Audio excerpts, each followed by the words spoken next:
How's my hair? Nice? My hair's good? Okay, good. Yeah, it's wonderful.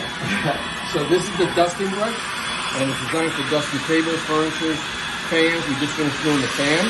Now we're going to do the grill. Now if you look here, all that stuff, all that's simply telling you there's a lot of pollution in the air. This is called the intake, and what it does, it brings air in to circulate it throughout the whole house.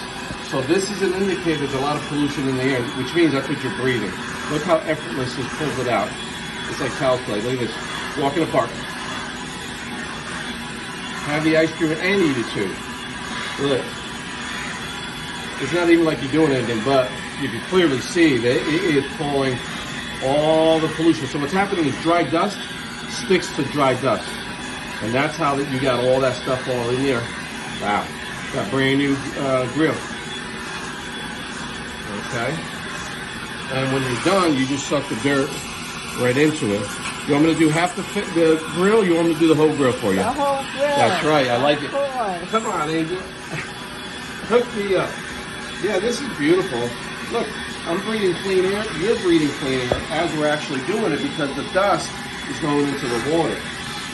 The question to me, to you is, do you want me half healthy or all the way healthy? Yeah, I love it. I love it. You do sales on your regular job? Yes, I do. Marketing, I love it. That came out. That was exuding. You could tell, right? I love it. Got a beautiful home here, but now you have a very beautiful, clean home. And don't forget, it's not your fault. It's just a tool we're using, just our manufacturer. All right, so this is the dusting brush, and this is designed for doing a table, furniture, drapery. We just finished doing the fan. Came out like brand new. Last, when you're done, take a second and clean it up. So there you have it. That's how you do the dusting in your house. Don't use a feather duster. Don't use a dust rag.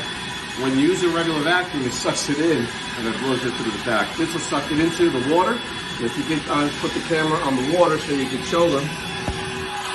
All right. And then what we do, all the dust, wet dust can't fly. Once it's in the water, it's done. And I'll open it up. It has hydraulics. You push this button, it opens it up, and then check that out from the grill, a little bit from the couches, and a little bit from the That's yeah, just contamination and everything. Look at y'all. That's disgusting. Looks like a little baby raccoon in there. Oh my goodness. So there you have it. So that's how you. All right, we're good.